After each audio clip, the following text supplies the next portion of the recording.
మన ఆమదాలవలస మండలం బావాసి మఠం భూమి సార్. యాక్చువల్గా గతంలో మీకు ఒక కంప్లైంట్ ఇచ్చాను, దానికి రిప్లై కూడా ఇచ్చారంటే ఏంటంటే సూర్యనారాయణ స్వామి దేవాలయం తాలూకు భూములు అని చెప్పేసి. అంటే దీనికి 400 years ఉంది సార్, చరిత్ర ఉంది సార్. అది ప్రస్తుతానికి హైకోర్టు తీర్పు ద్వారా సూర్యనారాయణ స్వామి దేవస్థానం తాలూకు ఆధీనంలో ఉండాలి. రెవెన్యూ వాళ్ళని పెట్టి సర్వే చేయించి వాళ్ళని తీసుకోమని మీరే గతం మీ కంప్లైంట్ 14/7/2025 ఇచ్చాను సార్. ఇస్తే రిప్లై ఇచ్చారు సార్. దాని ద్వారా రెవెన్యూ వాళ్ళతో సర్వే చేయించి సూర్యనారాయణ స్వామి దేవస్థానం ఈవో ఆధీనంలో ఉంచమని ఇచ్చారు సార్. దానికి ఎన్ఆర్ఈజిఎస్ ద్వారా, అంటే అప్పుడు అక్రమ లేఅవుట్ వేసారని మీకు ఇచ్చాను సార్. ఎన్ఆర్ఈజిఎస్ ద్వారా దానికి సీసీ రోడ్లు డ్రైన్స్ వేశారు సార్. కనీసం ఒక్క హౌస్ హోల్డ్ లేదు సార్ అక్కడ. 1.45 crores సార్ దాన్ని శాంక్షన్ చేశారు సార్. మీరు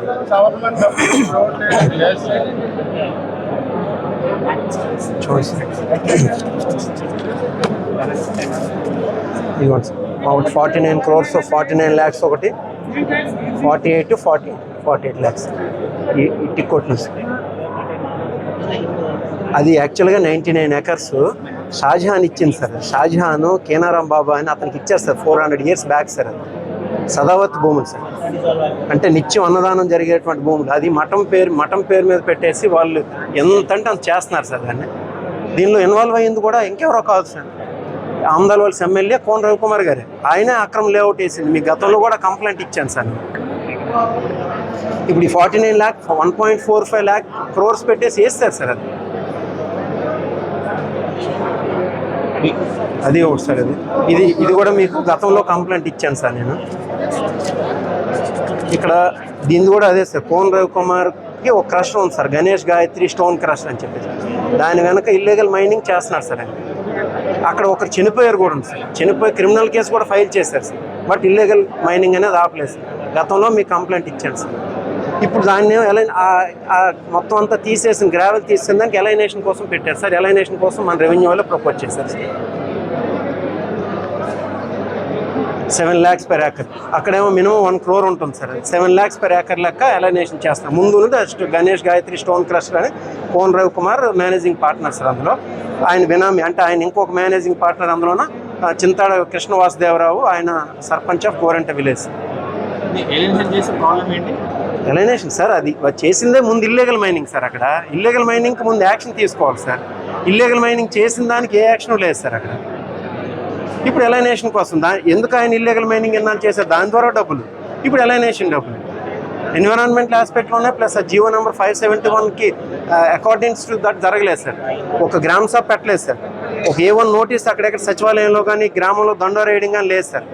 ఈవెన్ పంచాయతీ బోర్డు ఇచ్చినటువంటి రెజల్యూషన్ అది కాదు సార్. వాళ్ళ సిగ్నేచర్స్ అన్నీ మ్యానిపులేటెడ్ సార్. ఇంకా అందులో సిగ్నేచర్స్ కూడా ఒకరిద్దరు నిశాన్ అని పెట్టేసి, థంబ్ ఇంప్రెషన్ అని పెట్టేసి, వాళ్ళ థంబ్ ఇంప్రెషన్ కూడా లేదు సార్. ఎలైనేషన్ పెట్టారు సార్. మనం ఒక ప్రాసెస్ ద్వారా ఫాలో అయితే బాగుంది సార్. గతంలో కూడా ఆయన ఏంటంటే ఇది 102 acres వెన్లువర్స్ దగ్గర 102 acres ఎలైనేషన్ పెడితే అప్పుడు కోర్టుకి వెళ్ళి ఆపాల్సి వచ్చింది సార్.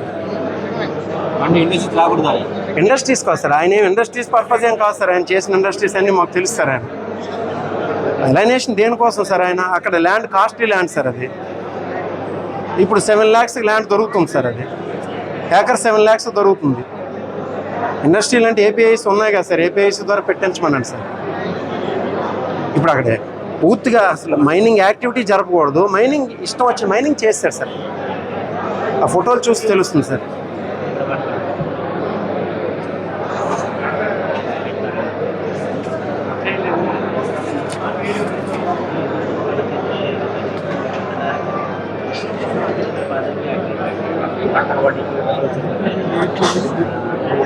పోనీ ఏదైనా మీరు ఒకసారి వాళ్ళు ఇచ్చినటువంటి డేట్లు కానీ అన్నీ మొత్తం మ్యానిపులేటెడ్ సార్. ఒకట A1 నోటీస్ అక్కడేం హ్యాంగ్ చేయలేదు సార్. ఊళ్ళో దండోరా వేయలేదు, గ్రామ సభ జరపలేదు, పంచాయతీ బోర్డు తీర్మానం లేదు.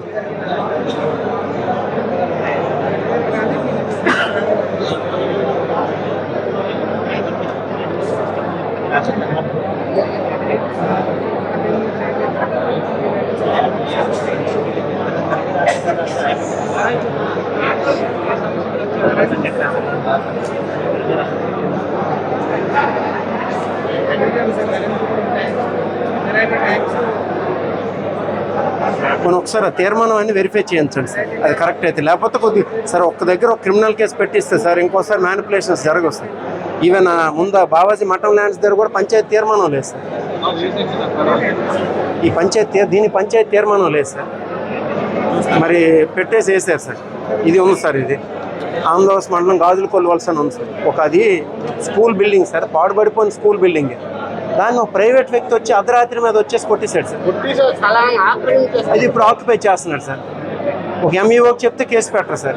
ఎండిఓకి మేము చెప్పి సార్ నేను చెప్తాను, ఎండిఓకి చెప్పి కేసు ఫైల్ చేయించాలి సార్, మీరు పోలీస్ స్టేషన్ కంప్లైంట్ ఇవ్వండి అంటే ఇవ్వరు సార్. అర్ధరాత్రి మీద వీళ్ళు అడ్డుకుంటే వీళ్ళ మీద దౌర్జన్యం చేసి కొట్టారు సార్.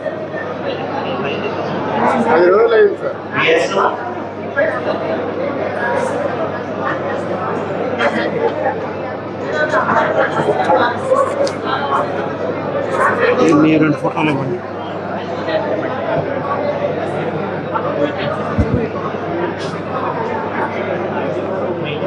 ఒక గవర్నమెంట్ బిల్డింగ్ డిస్పోజ్ చేయాలన్నా, దాన్ని డిస్మాంటిల్ చేయాలన్నా దానికి ఒక ప్రాసెస్ ఉంది కదా సార్. ఈవెన్ టెండర్ పిలవాలి, టెండర్ పిలిచి ఒక సక్సెస్ టెండర్కి అప్పచెప్పాలి, అతను వచ్చి డిస్పోజ్ చేయాలి. రాత్రి మీద వీళ్ళు జేసీబీలు పెట్టేసి డిస్పోజ్ చేశారు. మళ్ళీ క్లియర్గా ప్రభుత్వ భూమి అని చెప్పేసి దానిలో రికార్డు ఉంది సార్. ఇది ప్లేస్ ఏమో ఆక్యుపై చేయడానికి.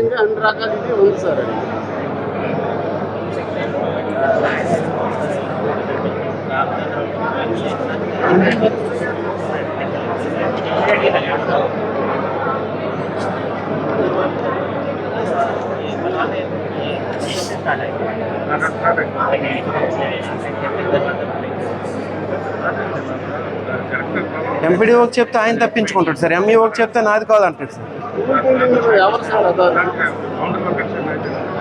వాళ్ళు అట్లీస్ట్ ఒక కంప్లైంట్ లాట్ చేసి క్రిమినల్ కేసు ఫైల్ చేయించాలి కదా సార్. ఏమనంటే పొలిటికల్ సార్, అంతే.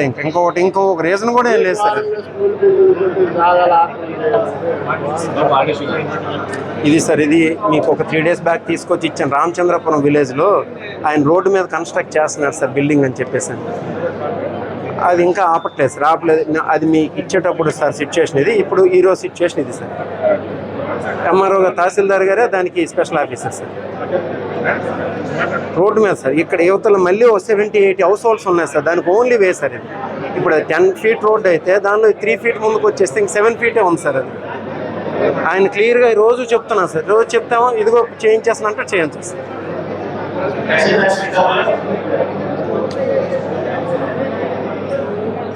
సార్. ఒక్కదానికైనా మాకు కొద్దిగా రిపోర్ట్ చేయమనండి సార్. వాళ్ళు ఏం రిపోర్ట్ చేయరు సార్. మీరు చూస్తానంటే వాళ్ళు ఏం చేస్తున్నారంటే మా దగ్గరికి వచ్చి ఫోటో తీసుకొని సైన్ చేయించుకున్నాం సార్. మేము ఆ శాండ్ గురించి అయితే మీ దగ్గర కంప్లైంట్ చేయడం మానేసాం సార్. ఎందుకంటే సార్, పురుషోత్పురం రీచ్ 2 years బట్టి జరుగుతుంది, ముద్దాడిపేట రీచ్ 2 years బట్టి జరుగుతుంది. ఎప్పుడూ ఆ 15,000-16,000 cubic meters ఉంటుంది సార్. రోడ్లు పాడైపోయి మొత్తం సార్ 2 years ఎక్స్కవేషన్ చేస్తే ఇంకా డిపాజిట్ ఉంటుందా సార్? మరి మేము ఎవరో చెప్పుకోవాలి sir. You are the last breath of us.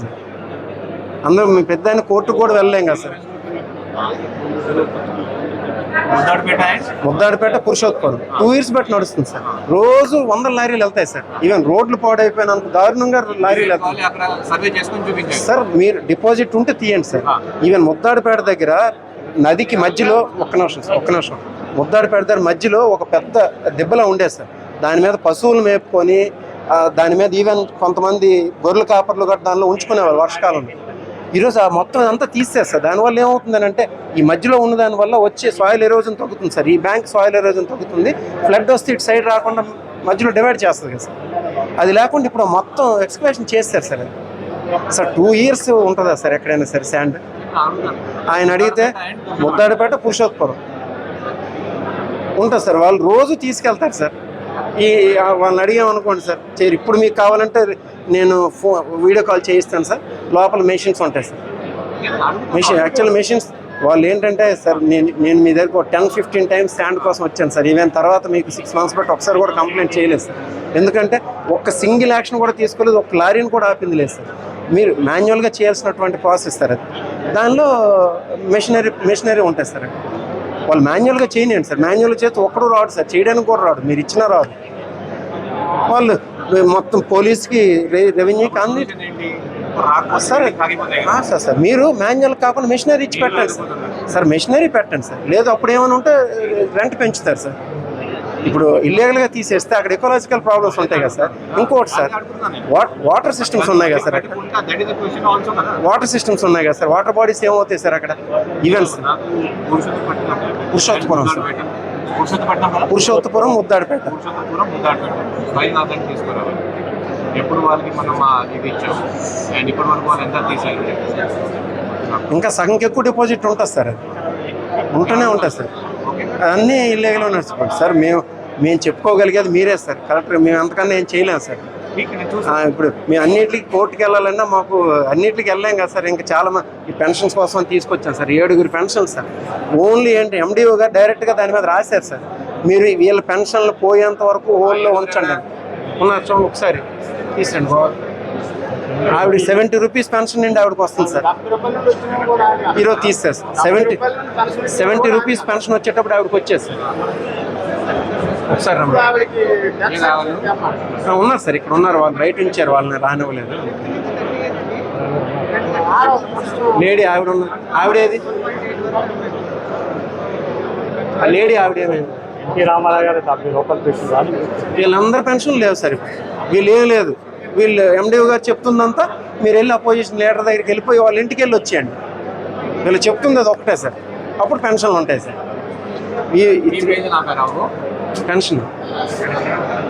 Pension ఆపారా అని సార్ అడుగుతున్నారు.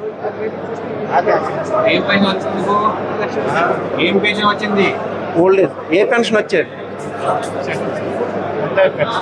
ఓల్డ్ ఏజ్ పెన్షన్ ఇస్తారు. కొద్దిగా ఎన్ని పెంచేస్తారు? వయసు నీది వయసు ఎంత?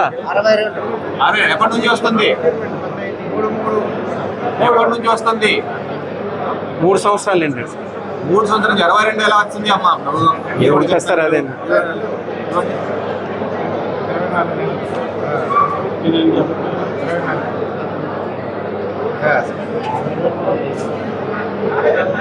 వీళ్ళు రేపు మళ్ళీ వచ్చేస్తారు సార్ పెన్షన్. ఏమైనా వాళ్ళ అపోనెంట్ ఇంటికి వెళ్తే వచ్చేస్తారు. నేను కావాలంటే పంపించి మరి ప్రూవ్ చేయగలను సార్. ఆవిడ ఉంది సార్, 70 రూపీస్ నుండి ఆవిడకి వస్తుంది సార్ పెన్షన్.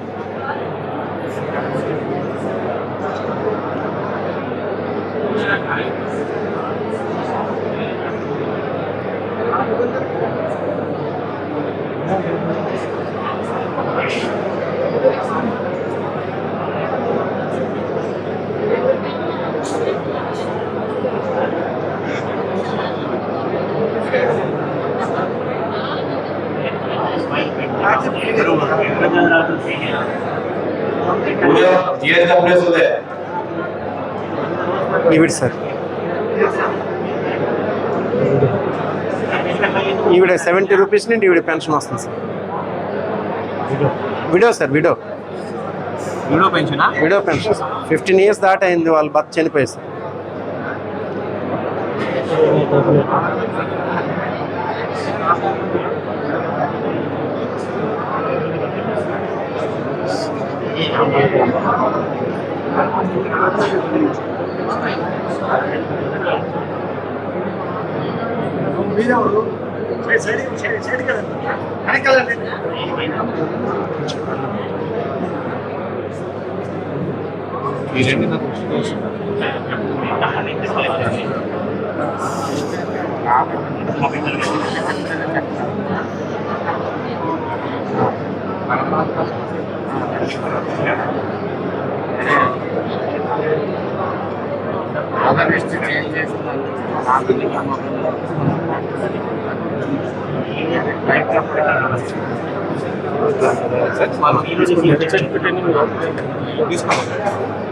చెక్ చేస్తారు. ఇలాగే ఇంకా